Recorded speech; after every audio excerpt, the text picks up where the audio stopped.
donne la parole à Véronique et Serge. Et merci. Alors peut-être se représenter rapidement avant de commencer. Nous, on a prévu ça effectivement en 3 temps. Le premier temps, c'est de proposer juste un focus en quelques minutes de quoi on parle, de contextualiser, de faire en lien évidemment avec l'oncologie. Et là, je ferai un petit focus en 2 minutes sur les résultats de ma thèse. Ensuite, Serge qui abordera la thématique en quelques minutes aussi sous un angle plus sociétal, et Fanny qui apportera vraiment une approche plus expérientielle. Moi, simplement pour me présenter avant tout, donc je suis psychologue clinicienne de formation. J'ai exercé 8 ans en soins de suite et de réadaptation en service oncologie, gériatrie et polyvalent. Par ailleurs, donc j'ai mené ma thèse en même temps, au même moment que ma pratique donc, de doctorat que j'ai soutenue en 2017 et qui portait sur l'impact des médecines complémentaires et alternatives chez les patients atteints de cancer. Je suis chercheure à l'Université Paris 8 et nouvellement donc directrice de l'Agence des médecines complémentaires et alternatives. Pardon, et on aura sans doute l'occasion d'en reparler. Mais je laisse peut-être Serge et Fanny se présenter avant qu'on commence. Fanny. Bonjour à tous, donc, je m'appelle Fanny, j'interviens en tant que patiente ou peut-être ancienne patiente en oncologie, en tant que contributrice aussi à l'ouvrage Médecine complémentaire et alternative pour ou contre. Et sinon, de formation, je suis statisticienne en santé publique. Et donc Serge Guérin, bonjour à toutes et à tous. Donc moi je fais dans la sociologie, donc je viens plutôt du monde des sciences sociales, et c'est aussi, on y reviendra tout à l'heure, je dirige aussi un master qui forme des directeurs d'établissements de santé. Donc dans ces thématiques-là, justement, prendre en compte, je dirais, à la fois ces pratiques, mais aussi plus largement, tout bêtement, je dis tout bêtement au sens propre du terme, savoir écouter aussi les gens. Je pense que si on veut diriger quel que soit l'élément, c'est quand même pas mal de savoir écouter. Je dis aux étudiants, c'est savoir écouter les patients, mais savoir aussi écouter la diversité des personnels. Et finalement, la sociologie, ça devrait être aussi ça, être capable d'écouter le monde, d'être capable aussi de retraduire ce que j'ai entendu. Voilà. Et puis l'autre élément que je voudrais dire, c'est que Guillaume l'a dit au tout début, c'est la question du débat. On est souvent dans un monde maintenant où chacun est convaincu de ses croyances, de ses certitudes, et n'écoute plus, je dirais, l'autre. Et moi, j'ai une formule de Camus qui me revient souvent. Il avait dit « s'il y avait un parti du doute, j'aurais bien adhéré ». Et moi, c'est un petit peu pareil. C'est aussi de se dire on n'est pas sûr d'avoir la vérité. Et écoutons aussi et avançons aussi. Et ma fonction à moi, d'une certaine manière, c'est essayer d'avancer dans le doute, mais en essayant voilà, d'avoir des pistes à certains moments. Et vraiment, ces médecines complémentaires alternatives, elles viennent pour moi aussi dans cet élément-là. Mais j'en dis déjà trop et on va laisser Véronique attaquer très sérieusement notre rencontre. Très sérieusement, je ne sais pas. Nous sommes 97, Véronique. C'est pas pour mettre la pression, hein, mais voilà, je voulais le dire. Ce sont les collégiens de Guillaume. Moi, je voudrais commencer par reprendre une petite réalité de terrain, d'ailleurs qui a été l'objet et l'origine de ma thèse. C'est-à-dire que moi, en tant que psychologue, quand j'ai débuté en 2010, j'ai été alertée par la demande des patients qui ne me demandaient pas tant au sortir du SSR, du soin de suite et de réadaptation, une orientation vers un psychologue, mais qui me demandaient des orientations vers de la réflexologie, vers de la relaxation, vers de la sophrologie. Et c'est là où je me suis effectivement aperçue sur le terrain en tant que psychologue qu'il y avait en tout cas une demande qui était massive de la part des patients. Et c'est d'ailleurs ce qui a donc suscité le terme de ma thèse. Tout ça pour dire que finalement, sur le terrain, ce qu'on peut dire, c'est que du côté du patient, il y a cette demande-là d'être informé autour de ses pratiques, d'être orienté et de pouvoir dialoguer avec les soignants. Et malheureusement, beaucoup de choses revenaient sur le fait qu'il y avait le sentiment que c'était tabou. Et du côté des soignants, on s'aperçoit, alors ce n'est pas la réalité pour tous, on ne peut pas généraliser, mais qu'il y a peu de connaissances dans ce champ de la part du corps médical, des dispositifs d'accès qui sont finalement hétérogènes, hein, puisque je me rappelle de patients qui me disaient bah non, mais moi je veux de la méditation, mais à la Ligue du 94, il n'y en a pas, c'est que de la relaxation, comment je fais? Donc c'est ce type-là de situation de terrain. Et puis aussi du côté du soignant, des difficultés à différencier les différents praticiens, leurs compétences, les champs de formation. Et le fait est que pour une même pratique, on retrouve des niveaux disparates de formation. Donc, comment on fait en tant que soignant pour bien orienter un patient? Donc, tous ces éléments-là font partie de la réalité de terrain encore à l'heure actuelle. Alors, médecine complémentaire et alternative, de quoi parle-t-on? On va pas rentrer évidemment dans le détail théorique, mais simplement déjà dire ce qu'elles ne sont pas. Les médecines complémentaires alternatives ne sont pas des thérapies non médicamenteuses. Il y a souvent un amalgame entre cette terminologie, mais c'est important. Les thérapies non médicamenteuses ont été délimitées par la Haute Autorité de Santé en 2011. Elles ne sont pas non plus des soins de support. Et là aussi, encore, il y a l'amalgame là-dessus. Les soins de support, ça reste un système d'organisation des soins. Mais pour autant, et il faut le dire, et c'est là où l'amalgame arrive, c'est qu'il y a de plus en plus de médecines complémentaires qui s'intègrent pleinement dans le cadre des soins de support. Et évidemment, c'est justifié. Donc là, on est vraiment dans le champ finalement du conventionnel sur ces terminologies type TNM, thérapie non médicamenteuse, soins de support. Les médecines complémentaires sont des pratiques certes non médicamenteuses, mais dont certaines sont validées scientifiquement parlant, d'autres sont insuffisamment éprouvées sur le plan scientifique, et parfois d'autres sont encore douteuses, voire dangereuses. Donc on est face à un spectre de pratiques beaucoup plus large. Ce sont des pratiques qui entretiennent des rapports pluriels avec notre médecine, puisque certaines d'entre elles sont reconnues, parfois même sur le plan législatif. D'autres font plus l'objet d'une tolérance, d'une politique de tolérance. Je pense par exemple au soutien spirituel par des religieux en soins palliatifs. Donc, on voit bien qu'il y a des ponts entre le conventionnel et le non conventionnel et des pratiques qui vont être cette fois rejetées.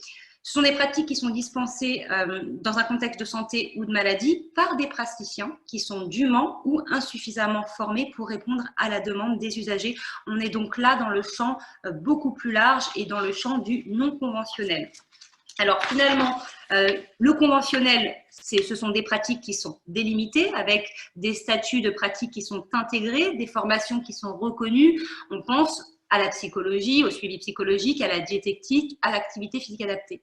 Le non conventionnel, on est face à un large spectre de pratiques, donc des pratiques qui ne sont pas clairement délimitées, qui sont parfois intégrées, mais majoritairement qui ne le sont pas, qui sont pas toujours reconnues, une toute petite partie l'est, et là on est vers des pratiques beaucoup plus vastes telles que le qigong, le yoga, le soutien spirituel, etc. Mais dans les deux cas, conventionnel ou non conventionnel, on est vers du soin qui est non médicalisant et qui vise à proposer une prise en charge qui est complémentaire dans le but de réduire une souffrance ou d'améliorer la qualité de vie si on exclut des pratiques évidemment qui sont douteuses, voire déviantes. Et puis, un dernier point sur la question de la définition, pourquoi on a tant de mal à les définir et à clarifier ce concept? Parce qu'il y a actuellement au sein de la littérature scientifique des critères qui sont manquants tout simplement pour les définir. Il n'y a pas de classification de référence, on va en trouver pléthore là encore. Et puis, comment on distingue le conventionnel du non conventionnel? C'est pas si hermétique que cela. Voilà. Et enfin, un dernier point qui me semble important, c'est le pluralisme terminologique. On va les appeler médecine douce. Sont-elles toutes douces? Je ne crois pas. Médecine parallèle, médecine holistique, etc. Donc, on s'y perd par ailleurs avec tout ça. Donc, en deux mots, c'est se dire que peut-être elles sont un ensemble de pratiques hétérogènes dont les conceptions de la maladie et de l'accompagnement se distinguent de notre médecine. Pas pour autant qu'elles ne peuvent pas être complémentaires ou parfois, dans certains cas, alternatives. Dire que ces pratiques également s'inscrivent dans un vaste mouvement à la fois sociétal, et ça c'est Serge qui en parlera, médical et scientifique. Sociétal parce que c'est aussi l'évolution du concept de soin, on ne s'intéresse pas qu'aux cures, on s'intéresse aussi au care. C'est aussi le fait de la valorisation croissante du non médicamenteux, et notamment par la HAS, et puis une forme d'acceptation à minima sociale du champ du non conventionnel. Médical, de par, évidemment, on a parlé de l'attrait des patients à l'égard de ces pratiques, une adaptation finalement du système de soins qui propose et qui déploie de plus en plus certaines de ces pratiques, même si ce n'est pas toujours clairement formel, et puis des formations qui se déploient, des soignants qui se forment à certaines d'entre elles et qui les dispensent auprès des patients. Et puis un mouvement scientifique, parce que l'essor de la recherche, bien sûr, qui pointe les bénéfices pluriels de ces pratiques et qui pointe également parfois certains risques ou voire certaines dérives. Et je finirai en quelques mots en vous présentant l'étude doctorale que j'ai menée en 2017 sur la question justement de l'impact des médecines complémentaires et alternatives chez les patients atteints de cancer. Donc j'ai rencontré 32 patients qui utilisaient ou non ces médecines complémentaires de façon complémentaire ou alternative au traitement curatif. Je leur ai remis un questionnaire et j'ai mené avec chacun d'entre eux un entretien dans le but d'essayer de comprendre, de saisir un peu les caractéristiques de ce mouvement et les impacts de ces recours. Alors, schématiquement, qu'est-ce qui ressort de cette étude? Avant tout, qu'il y a un recours prépondérant à ces pratiques, un sentiment unanime pour les utilisateurs de confiance à l'égard du potentiel thérapeutique de ces pratiques, et puis une véritable perception de bénéfices multidimensionnels liés à ces recours. En termes de modalités d'utilisation, ce qui ressortait, c'était que les patients utilisaient beaucoup de pratiques plutôt éloignées, donc avec des dimensions parfois énergétiques, spirituelles, avec un recours qui était souvent très régulier. Donc là aussi, il y a d'autres questions à se poser, notamment en matière de coût, mais on y reviendra. Et une logique aussi de cumul des pratiques, c'est-à-dire qu'on retrouvait une moyenne de 4 à 6 recours pour une même personne, un même utilisateur. Des approches souvent groupales et utilisées la plupart du temps hors du cadre des soins de support, donc de manière libérale, etc., et tout ce que ça implique, et de manière majoritaire, évidemment, de façon complémentaire. Et enfin, pour terminer là-dessus, et je laisserai la parole à Serge, quel impact? Donc finalement, on pourrait dire ça en trois éléments. Un impact évidemment favorable, c'est-à-dire une amélioration du vécu de la maladie chez les utilisateurs de ces pratiques, une amélioration multidimensionnelle qu'on a pu mettre en lien en creusant le discours finalement avec le sentiment aussi d'être acteur de ces soins, le sentiment aussi de prendre du contrôle sur ce qui se passe, le cadre aussi apaisant de ces pratiques qui pouvaient contribuer à l'apaisement global des personnes, et la dimension groupale de ces pratiques aussi, ou encore la dimension de spiritualité qui contribuait au mieux-être des personnes. Dans un pan différent, ce qui ressortait, c'était quand même une détérioration de la représentation de notre médecine, mais aussi des relations soignants-soignés. C'est-à-dire que les utilisateurs avait une représentation plus négative de notre médecine et des relations plus conflictuelles avec les soignants comparativement aux non-utilisateurs. Pratiquement, et sans rentrer dans les détails, ce qui ressortait dans le discours des patients, c'est ce manque d'intégration des pratiques, le sentiment d'un manque de considération parce que pas orienté, parce que le dialogue n'existe pas, etc., un manque de coordination. Et tout ça participait d'une forme de comparaison, la médecine est dure et obtuse, et puis je dois me débrouiller tout seul pour aller trouver des recours dits non conventionnels.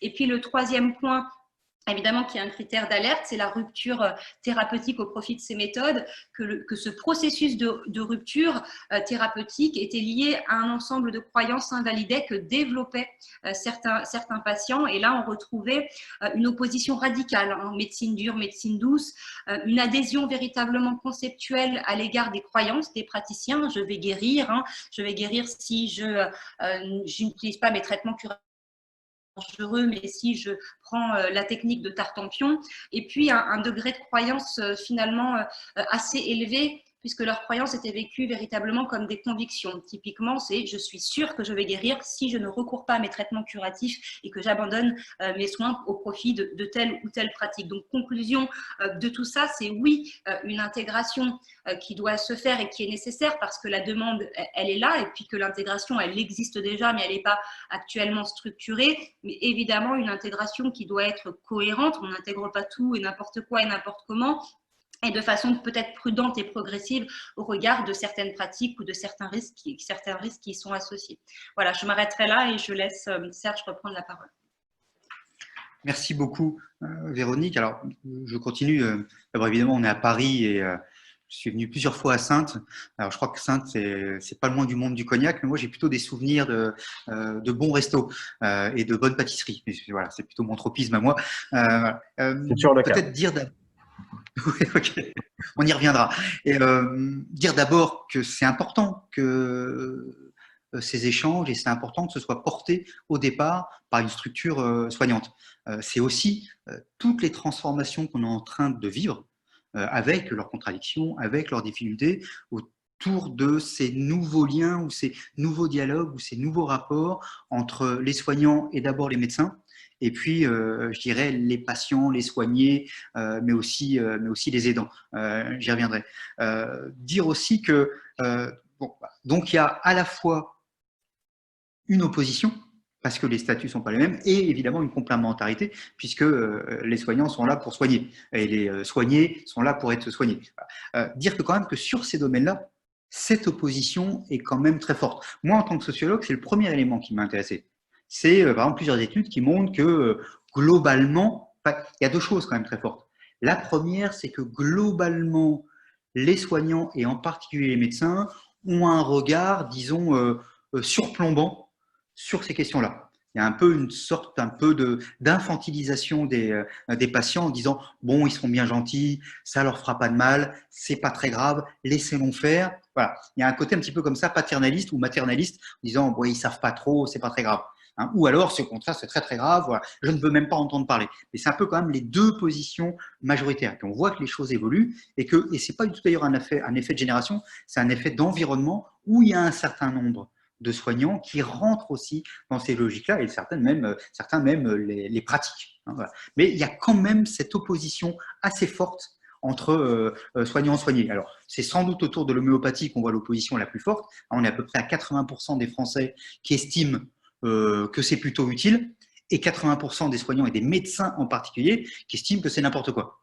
Je ne rentre pas dans le débat, mais c'est quand même fascinant qu'il y ait une opposition aussi forte des deux côtés. Et donc, d'une certaine manière, une incompréhension. L'autre élément, d'ailleurs, qui est assez intéressant, c'est que quand on demande aux soignants comme aux soignés comment ça marche, globalement, ils ne savent pas. C'est-à-dire que les gens chargés de la science n'ont pas trop d'idées non plus. Oui, c'est du sucre, et puis voilà. C'est aussi intéressant, c'est qu'on est quand même beaucoup dans l'univers de la croyance. J'y reviendrai, c'est quand même un élément extrêmement fort. En tout cas, gardons en tête, et moi, c'est un des éléments qui m'intéressait, c'est pourquoi il y a une incompréhension, pourquoi il y a un fossé aussi fort entre, je dirais, la société du haut, hein, on va considérer que les médecins participent de la société du haut, et puis la société informelle ou la société du bas. Et d'ailleurs, ça me permet tout de suite de rentrer aussi dans cet élément-là, c'est-à-dire qu'on est quand même dans une société, la société française, qui se caractérise, et alors là, je porte un jugement de valeur en le disant, qui se caractérise malheureusement par mais on pourrait enlever le mot malheureusement pour un autre terme, par une défiance, une inconfiance de la société envers les institutions, je dirais quelles qu'elles soient. Alors c'est les institutions politiques. Nous sommes par exemple le pays, et je ne rentre absolument pas dans le débat, savoir si c'est bien géré par le gouvernement ou pas, la question du confinement et du Covid, n'empêche que la France est le pays où les gens sont le moins en confiance envers nos autorités. Au Québec, par exemple, le Premier ministre arrivait à 98% de confiance. Je ne donnerai pas par charité les chiffres envers le président Macron et autres, mais ils sont bien plus faibles. Et encore une fois, je ne rentre pas dans l'élément, mais il y a cet élément de défiance extrêmement fort pour à peu près toutes les institutions, l'hôpital public, mais aussi, contrairement à ce que pensent certains médias, la police, par exemple, les fonctions les plus régaliennes restent encore plutôt valorisées, mais quand même, on voit qu'il y a quand même une défiance généralisée, extrêmement grave pour une cohésion. Et donc, ça y participe aussi. C'est cet élément de vouloir aller regarder autre chose, c'est aussi parce que d'une certaine manière, je ne crois pas suffisamment ou je ne me sens pas suffisamment écouté et représenté par ceux qui me représentent. Et donc là, il y a évidemment une problématique démocratique très forte qui a des effets sur ce dont nous sommes en train de parler. Et puis, ce qu'il y a derrière, et qui est d'une certaine manière une traduction, je dirais, positive de cet élément plutôt négatif, c'est cette notion de pouvoir d'agir. Je vais garder ce terme-là parce qu'il est, je crois, extrêmement fort. Le sens d'une vie, d'une certaine manière, c'est aussi de pouvoir agir. Pouvoir agir d'abord sur ma situation. Tu sais, on dit souvent, est-ce que les gens doivent être acteurs? Avant d'être acteurs, je dis souvent, soyons déjà auteurs. Soyons simplement auteurs de nos vies. Et on le sentiment, pas qu'un sentiment, la sensation, la réalité de pouvoir décider aussi pour soi. Or, très souvent, je ne vais pas convoquer tel ou tel sociologue, mais quand même, très souvent, il y a ce sentiment de dire, mais finalement, je suis un numéro, quoi. Alors, on le trouve beaucoup dans l'entreprise, par exemple, mais on le trouve dans la société en général, de se dire, mais en fait, à quoi je sers? Et finalement, je ne suis qu'un pion. Eh bien, quand en plus, il s'agit de sa santé, on a encore moins envie d'être un pion. Et donc, cet élément de pouvoir d'agir, et si vous êtes là, s'il y a autant de personnes qui sont là, Guillaume, c'est aussi pour ça. C'est cette notion de désir, de besoin d'agir. Et sans doute que le désir et le besoin d'agir et le sentiment de pouvoir agir participent déjà du soin. Si je me sens acteur, si je me sens auteur de ma pratique soignante, de ma pratique de soigner, ça participe de me soigner. Je ne suis pas juste un pion malade, abîmé, à qui on dit il faut faire ci, il faut faire ça. J'y participe et on le sait, là, toutes les études sont allées dans ce sens-là. On sait que quand j'ai la sensation, le sentiment et la réalité de participer, eh bien, il y a déjà un travail qui est fait et j'améliore déjà ma situation. De ça, je crois qu'il faut vraiment le prendre en compte. Et puis, ça, j'en ai parlé un tout petit peu, c'est ces notions de croyance.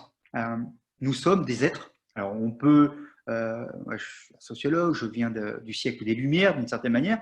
Je ne fais pas mon âge, hein, mais voilà, je viens du siècle des Lumières.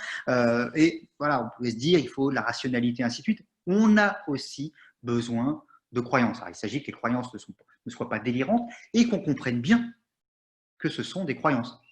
Mais les croyances participent. Hein. On sait les effets placebo, par exemple, ça y participe. Mais certaines croyances, et d'ailleurs, finalement, Véronique l'a dit, ça s'inscrit aussi dans les médecines complémentaires alternatives au sens de spiritualité. Et donc, ces croyances-là, je crois à cet élément-là. Alors, si l'élément est validé, eh ben, je dirais tout va bien. S'il est dangereux, tout va mal. Mais croire à des soins, ça participe de la qualité des soins. Donc là aussi, il y a quelque chose à prendre en compte. Et contrairement à ce qu'on a cru, la science médicale, qui est une science qui peut se tromper, mais qui est une science, s'est dit on va mettre que dans le rationnel. Or, nous ne sommes pas que des individus rationnels. On l'est en partie, mais on est aussi des gens avec nos subjectivités, et encore une fois, avec nos croyances, avec nos spiritualités. Et elles peuvent nous aider à agir sur le soin. Et là, on voit bien cette attention-là. Je voudrais dire aussi que si on parle de tout cela, là encore, je garde mon regard de sociologue, c'est aussi que on a tous, j'ai dit un tout petit peu au début, on a tous besoin de sens.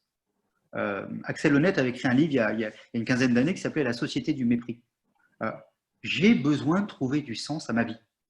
Sinon, je me sens méprisé, je me sens pas bien. Alors lui, c'était focalisé beaucoup sur la question de l'entreprise, sur la question de la société, mais sur la question du soin, c'est encore pire. C'est pourquoi moi, hein? Pourquoi ça me tombe dessus? C'est pas juste. Et là, je trouve une forme de sens. Et quand je peux agir, eh bien, je retrouve là aussi du sens. Et encore une fois, nous sommes des individus qui avons besoin de trouver ou de retrouver du sens. Si ça n'a pas de sens, si c'est du non-sens, ça ne marche pas, quoi, je dirais. Voilà. Et puis, je dirais pour finir là-dessus, que c'est aussi une manière de lutter contre la désespérance. Je trouve des pistes, je cherche par moi-même des pistes. Et donc, je ne suis pas pris par rapport à ça. Et la dernière chose, je dois aller vite, c'est aussi la question du lien. Finalement, on parle parfois, quand on parle de tout ça, Véronique, on parle de soins relationnels. La relation, le lien, ce qui se passe là, ok, c'est virtuel, mais en même temps, c'est du lien. Ces démarches-là participent aussi de quelque chose. Je peux le faire moi-même, mais je me sens en lien avec d'autres qui pratiquent. Et puis, je peux me retrouver aussi, je pense au centre ressources, par exemple, je peux être avec d'autres personnes. Tout ça fait donc lien avec ce que va nous dire Fanny. Et donc, je laisse la parole à Fanny Bernardon. Merci, Serge. Merci. Merci. Donc, en complément des approches plus théoriques de Véronique et Serge, je voulais vous partager mon expérience, entre guillemets, du terrain, mon expérience vécue de patiente, puisque j'ai été diagnostiquée avec un lymphome de Hodgkin quand j'avais 21 ans, donc il y a 5 ans, un cancer donc hématologique, et j'ai suivi mes 6 mois de chimiothérapie. À cette époque, je ne connaissais quasiment aucune MCA à part l'ostéopathie, et quand j'ai vécu les premiers effets secondaires de la chimiothérapie, j'ai demandé des médicaments plus efficaces pour lutter notamment contre les nausées, ça ne fonctionnait pas. Donc j'en ai parlé à mon pharmacien, il m'a orienté vers un acupuncteur, un médecin acupuncteur. Et c'est là que j'ai découvert un très grand nombre de MCA, l'acupuncture, donc, mais aussi la naturopathie, la kinésiologie, l'hypnose. J'en ai testé beaucoup, j'ai gardé celles qui semblaient me faire du bien, j'ai laissé de côté celles qui semblaient ne pas avoir d'impact. Et puis j'ai fini ma chimiothérapie et encore aujourd'hui de manière préventive je bénéficie de certaines de ces MCA pour prendre soin de ma santé au quotidien. Maintenant j'aimerais vous dire ce que je pense moi, en tant que patiente avec le recul que je peux avoir. D'abord je pense qu'il faut se rappeler que l'attente des patients, l'attente des malades, elle est très simple, c'est toujours de guérir et de ne pas souffrir. Serge a parlé de la défiance envers le corps médical, la défiance aussi envers l'industrie pharmaceutique. Certes, il y a une défiance, mais le patient, quand il voit qu'il est malade, il veut juste guérir et ne pas souffrir. Il ne veut pas, par essence, aller contre le médecin. Mais bon, parfois, quand ses attentes ne sont pas répondues, quand il voit que ses douleurs ne sont pas adressées, que son ressenti est remis en question, là, clairement, il peut y avoir une défiance de personne à personne. Les autres attentes des patients, quelles peuvent-elles être? À mon sens, il y en a trois. D'abord, il y a un besoin d'information. Moi, j'ai eu la chance de me faire recommander des praticiens fiables. Un acupuncteur, par exemple, qui était médecin, donc ça c'est obligatoire, médecin ou sage-femme, par exemple. Mais j'ai lu dans le livre, donc celui-ci, des témoignages glaçants de personnes qui avaient été abusées parce qu'elles étaient vulnérables, parce qu'elles étaient malades, parce qu'elles n'avaient plus d'espoir, par exemple. Et voilà, moi, je suis reconnaissante de ne pas avoir eu affaire à ces charlatans, mais d'avoir eu affaire plutôt à des personnes compétentes et bienveillantes. Mais voilà, avoir accès à cette information, ça n'est pas inné. Ça demande d'être un minimum instruit, d'être capable de comprendre la santé, les soins, ce qui était mon cas. Et là, l'enjeu, c'est celui de la littératie en santé. Et je rebondis également sur ce qu'a dit Serge au sujet de l'efficacité des soins. On sait qu'une personne qui adhère à sa stratégie thérapeutique, le fait d'adhérer favorise le succès thérapeutique. Donc, comprendre ce qui se passe et adhérer en coopération avec le corps médical, c'est extrêmement important pour l'efficacité des soins. Ça s'est démontré par la recherche. Au-delà de l'information, à mon sens, la seconde attente des patients, c'est l'évaluation. Quel MCA fonctionne, pour quelles indications? Quels MCA sont des dérives sectaires? Une MCA, la complémentarité n'est pas toujours synonyme de sécurité. L'alternativité n'est pas toujours synonyme de nocivité. Donc voilà, moi j'étais dans une démarche de test and learn, j'ai testé des choses, j'ai gardé, j'ai laissé de côté, mais ça m'aurait fait gagner du temps, de savoir vers qui me tourner, ça aurait été beaucoup plus simple. Mais voilà, ça demande une évaluation correcte, rigoureuse, et donc ça demande de l'argent parce que évaluer ces pratiques, c'est complexe. Et forcément, il faut s'en donner les moyens. Et aujourd'hui, on ne s'en donne pas encore assez les moyens. La troisième attente, après l'information et l'évaluation, je pense que c'est le financement. Tout le monde ne peut pas se payer des séances d'acupuncture toutes les 2 semaines à plus de 80 € par exemple, quand on a 6 mois de chimiothérapie. Là encore, je mesure la chance que j'ai eue et ce n'est pas le cas de tout le monde. Donc vous l'avez sûrement compris, le sujet des MCA me passionne et c'est pour cette raison que je m'investis dans l'Agence des médecines complémentaires et alternatives, la MCA. C'est important, je pense qu'il y ait des patients à la MCA pour avoir des retours terrain, des retours de personnes concernées parce que c'est quand même l'attente, les patients, c'est quand même la raison d'être de la MCA qui est dotée d'un comité d'experts très riche, de médecins, de chercheurs, d'élus. Mais voilà, s'il n'y avait pas ces patients et leurs besoins et leur vécu, la MCA n'aurait pas raison d'être. Peut-être que vous avez vu sur notre stand virtuel la vidéo de la MCA. Et peut-être que maintenant, on peut passer aux questions parce qu'on a surtout envie d'échanger avec vous qui nous écoutez.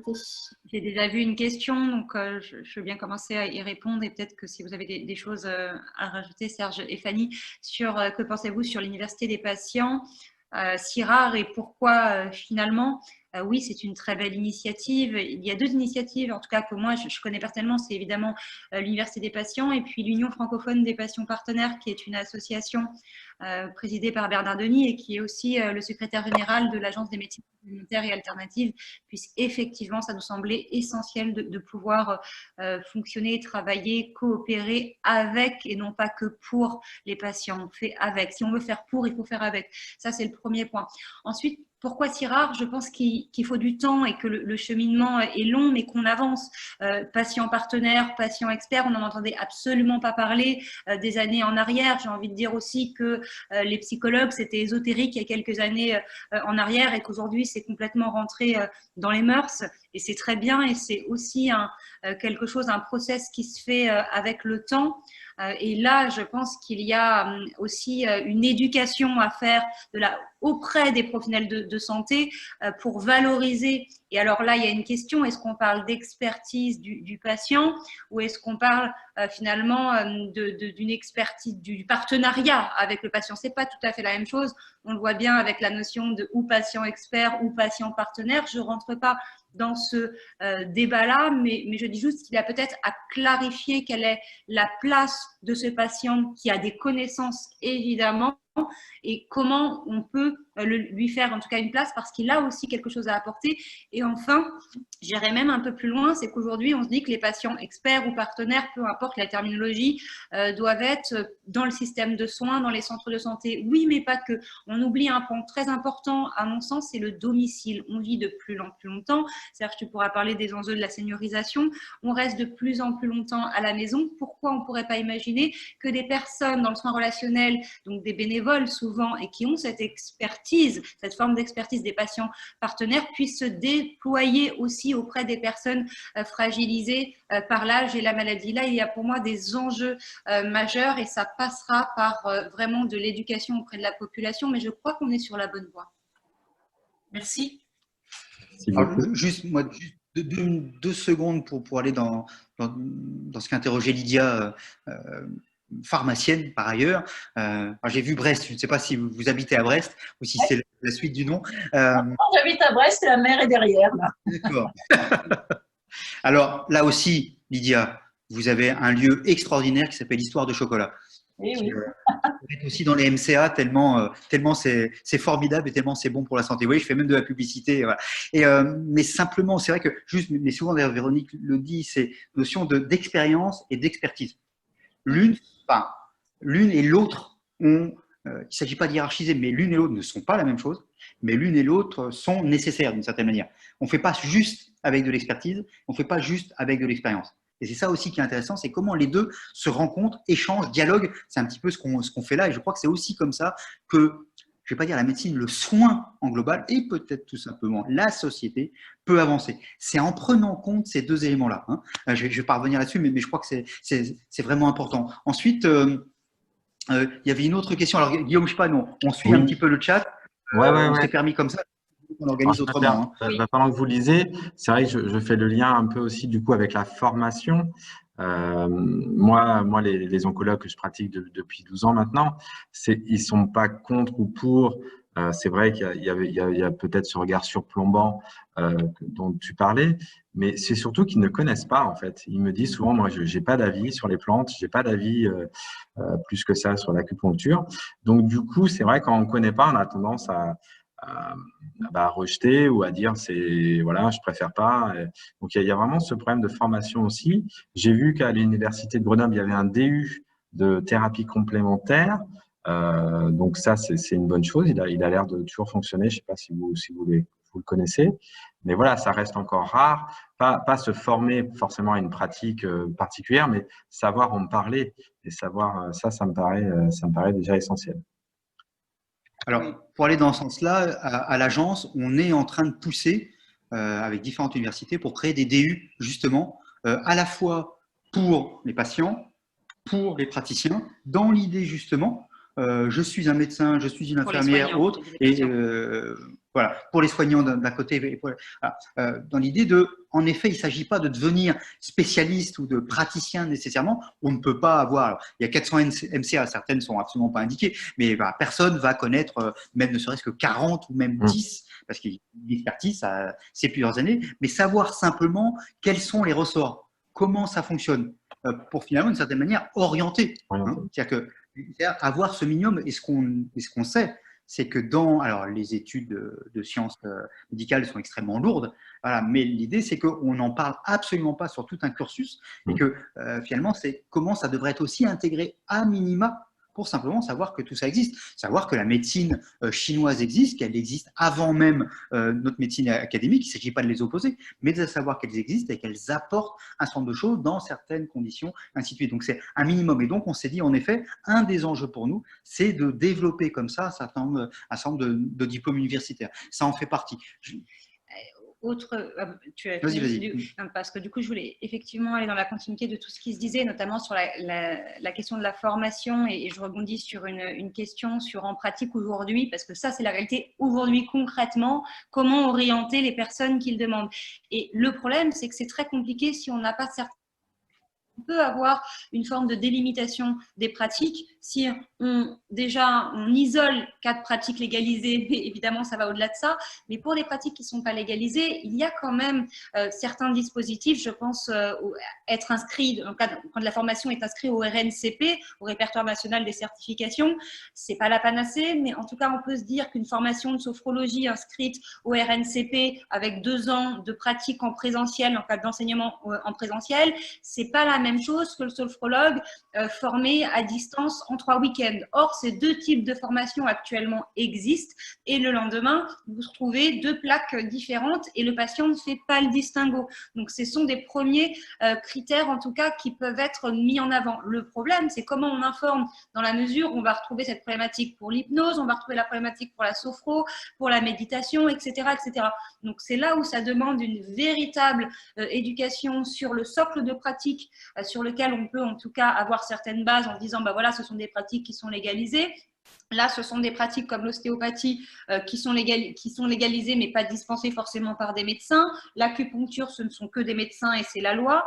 La sophrologie, il y a des écoles RNCP. C'est avoir quelques données, et ça, je pense, et là aussi, ça fera partie des missions de l'Agence des médecines complémentaires et alternatives, de diffuser l'information à partir de l'existant, parce qu'il y a plein de choses qui existent. Et je parlerai aussi d'autre chose, c'est la nécessité pour les praticiens de se rassembler un petit peu, parce qu'on voit bien qu'on a, alors moi je l'ai beaucoup vu en échangeant avec beaucoup de praticiens ou des représentants de fédérations, etc.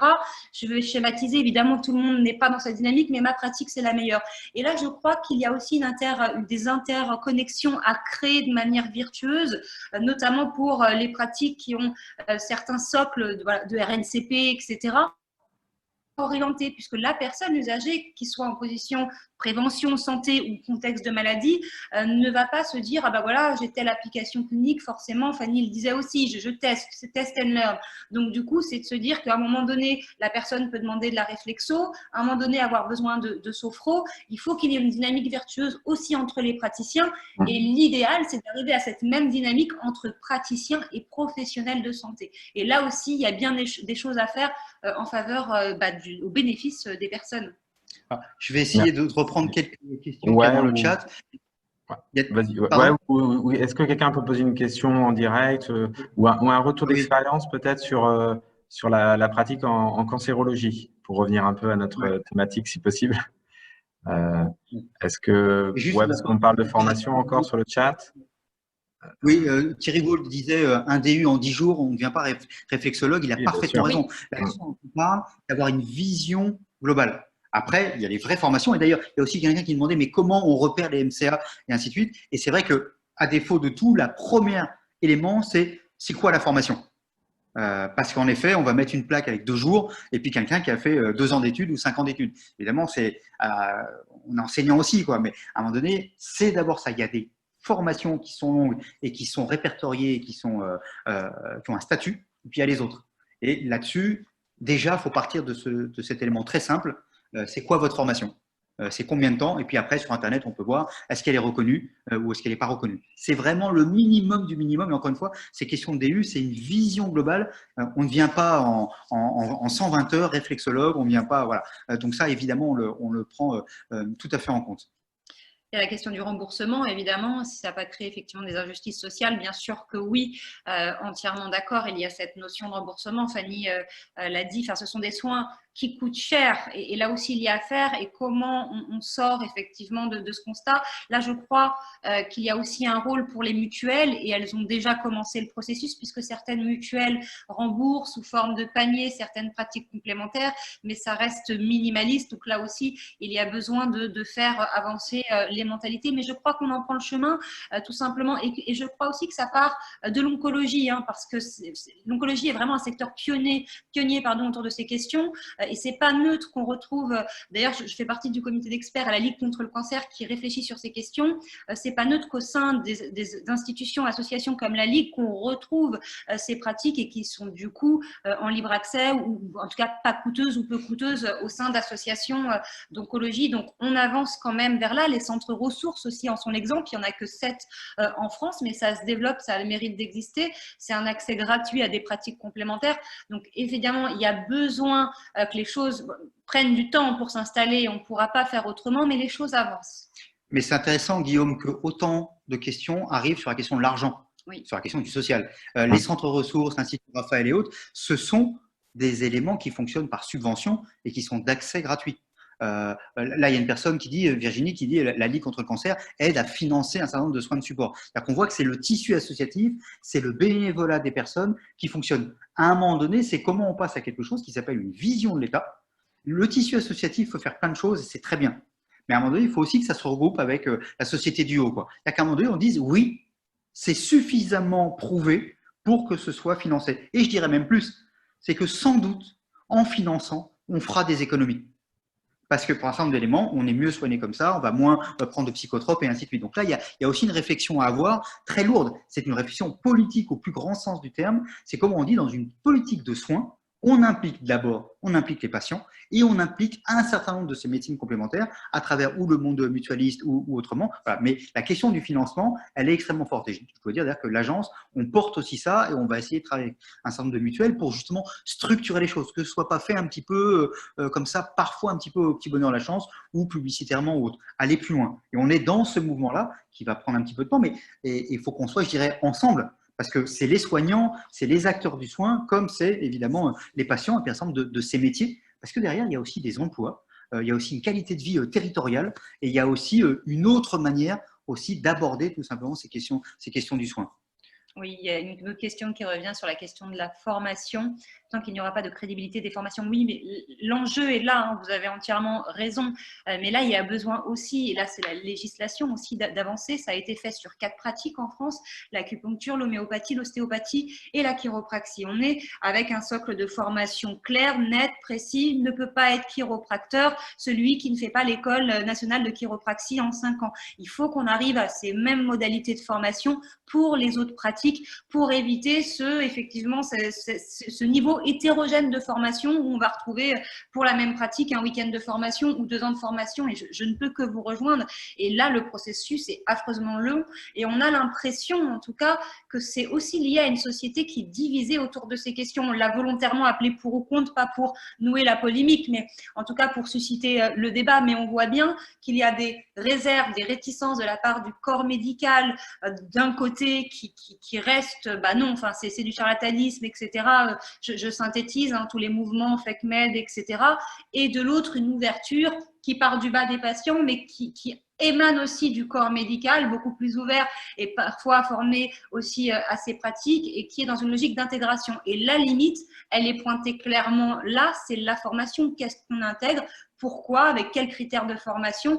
Là aussi, il n'y a pas de réponse, mais c'est la problématique première qui empêche, en tout cas à mon sens, une intégration cohérente de ces pratiques. Et on pourrait dire que toutes ces formations, la notion d'intégration des patients dans la formation est un élément extrêmement important. Cette parole-là, ce regard-là, alors ça commence même dans le monde des facs de médecine, je pense à Bobigny par exemple, on commence à avoir comme ça des patients qui interviennent. Et ça fait partie, alors c'est pas juste intervenir comme ça, c'est aussi que dans les modules, il y ait cette question-là qui soit présente. Oui, Lynn nous demande quels sont les MCA les plus utilisés en oncologie. Peut-être que Véronique, tu as vu passer au travers de ta thèse.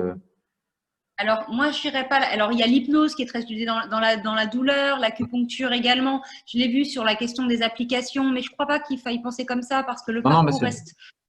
C'est une question. Oui. C'est une question qui est. Alors, l'aromathérapie, moi, je rajouterais, est très présente aussi. Les huiles essentielles. L'aromathérapie et les thérapies. Alors, les thérapies aussi de type énergétique qui suscitent beaucoup l'intérêt en oncologie. Et là, je conseille l'ouvrage de Cécile Bégaud qui a fait une étude qualitative remarquable et qui montre que des pratiques énergétiques de type Qigong, Tai Chi suscitent l'intérêt croissant des patients en oncologie. D'accord, très bien, merci. Alors, c'est vrai qu'il y a la différence entre la France et le reste du monde, et notamment encore l'Allemagne qui a intégré et financé depuis de nombreuses années ces MCA. Qu'est-ce que vous pouvez nous en dire ? On est toujours en retard. C'est quoi le truc ? C'est à la fois… Oui, alors il y a plusieurs éléments. D'abord, c'est que l'Allemagne… D'abord, il y a une question anthropologique, culturelle. Le rapport au corps n'est pas le même et la centralisation n'est pas la même non plus.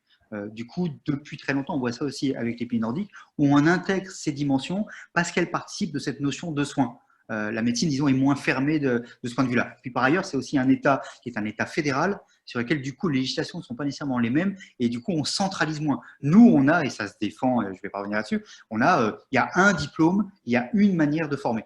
En Allemagne et dans d'autres pays aussi, c'est une idée il y a aussi des cultures qui peuvent être différentes et donc on va l'intégrer plus fortement. Mais c'est aussi le rapport à une société qui souvent laisse, je dirais, plus de chance aux personnes elles-mêmes en disant elles peuvent avoir leur mot à dire. En fin de compte, c'est la question de la société civile qui est aussi plus impliquée, plus intégrée. Alors, il ne s'agit pas de faire c'est merveilleux l'Allemagne et ainsi de suite ou c'est merveilleux les pays nordiques, mais le fait aussi qu'on estime que la personne est aussi capable de plus choisir ses pratiques. Et encore une fois, c'est d'abord anthropologique, c'est d'abord culturel, c'est aussi une tradition luthérienne qui fait que le rapport au corps n'est pas le même et le rapport à trouver d'autres soins, par exemple le soin spirituel, qui a une place plus importante que chez nous. Et je rajouterai aussi une chose, c'est que ce qui caractérise aussi le pays France, c'est la dévalorisation de la prévention.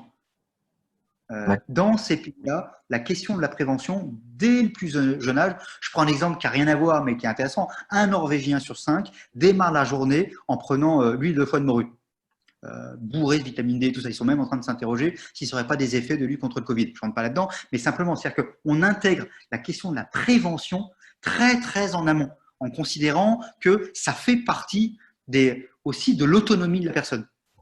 Et donc, du coup, si je suis dans la prévention, je regarde aussi d'autres types de soins. Et ça aussi, ça est parti. Nous, malheureusement, la culture de la prévention, la culture du care est quand même beaucoup moins présente par le haut et par le bas, on pourrait dire. J'aurais une autre question. Ouais, ce sera la dernière. Il faudra conclure après. Le temps passe très vite, désolé. Ouais. Voilà. Si les soignants sont démunis pour orienter, ne devons-nous pas essayer de créer des réseaux de patients qui pourraient être des ressources sur les MCA que les soignants pourraient solliciter? Je ne crois pas. L'idée est intéressante, mais je ne crois pas. Alors après, je vais prendre ma casquette de psychothérapeute. J'ai trop vu de patients épuisés par la maladie, par le cancer et les traitements, demander justement d'être orientés. Et je crois qu'il ne faut pas inverser les choses et que c'est aux soignants de répondre à la demande de personnes fragilisées et non pas à des personnes fragilisées d'aller éduquer les soignants. En revanche, qu'il y ait des interconnexions plus solides pour oser ouvrir le débat, pour faciliter effectivement les connaissances, là oui, il y a vraiment un enjeu relationnel, qualitatif, j'ai envie de dire, pour renouer une relation de qualité entre les soignants et les patients et faire de ce sujet un sujet qui ne soit plus tabou entre les patients et les soignants. Est-ce que votre agence a prévu des groupes de travail régionaux en province? Est-ce qu'on va pouvoir lancer pour éventuellement poursuivre un peu cet atelier? Voilà, beaucoup de personnes vont être frustrées et chez moi et dans ma ville, dans ma région, qu'est-ce que je pourrais faire pour prolonger qu'est-ce que vous avez prévu à ce niveau-là? Alors, nous, on est un pôle de réflexion au pluriel et d'action au pluriel, pour faire très, très court là-dessus. C'est-à-dire qu'on travaille là actuellement avec plus d'une cinquantaine d'experts, comme disait Fanny tout à l'heure, beaucoup de chercheurs en sciences médicales, humaines, sociales, avec des élus, des députés, des anciens ministres, des institutionnels, des patients, pour travailler autour des enjeux liés à ces questions. Les enjeux, on les connaît, je les citerai pas, ils sont accessibles sur le site, j'en citerai que quelques-uns, notamment celui de la définition du concept, des critères d'évaluation, des critères d'intégration ou d'exclusion des pratiques en institution, la question des risques et des dérives. Ce sont tous ces enjeux-là. La question des formations, évidemment, est partie intégrante des enjeux que l'on porte.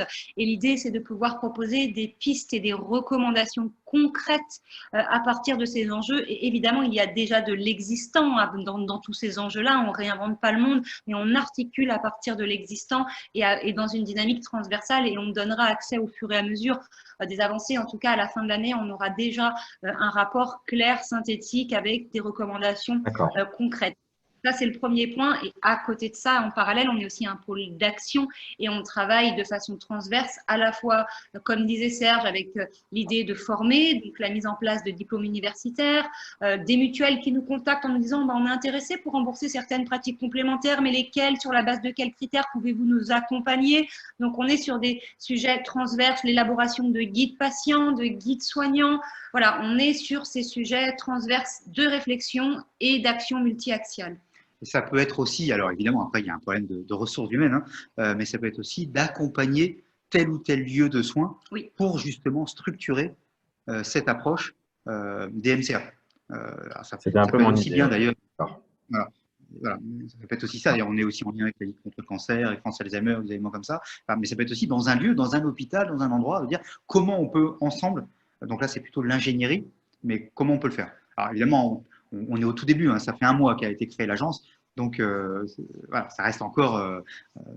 Mais oui, mais on est dans cette logique-là. Et est-ce que vous êtes en lien avec les syndicats professionnels? C'est Laure qui nous pose la question, le syndicat des réflexologues, certains MCA. Alors nous, dans le cadre de projets qu'on va porter, notamment des groupes de santé qui nous disent bah, on aimerait bien développer des pratiques complémentaires, etc. Donc nous, on se rapproche actuellement de réseaux à partir de nos critères qu'on établit en interne, hein, typiquement aussi avec ces questions de RNCP, etc. Donc on est en train de se rapprocher pour mobiliser des praticiens à partir de certains critères, encore une fois, et valoriser leurs pratiques et leur proposer effectivement des actions et de favoriser ce lien, notamment à travers des dispositifs d'intégration de pratiques complémentaires en milieu de soins ou en milieu sanitaire et social aussi. Hein. Je pense aux EHPAD, aux pôles d'activité de soins adaptés. On est aussi en train de questionner tous ces éléments-là et d'être en lien avec des praticiens et des syndicats, bien sûr.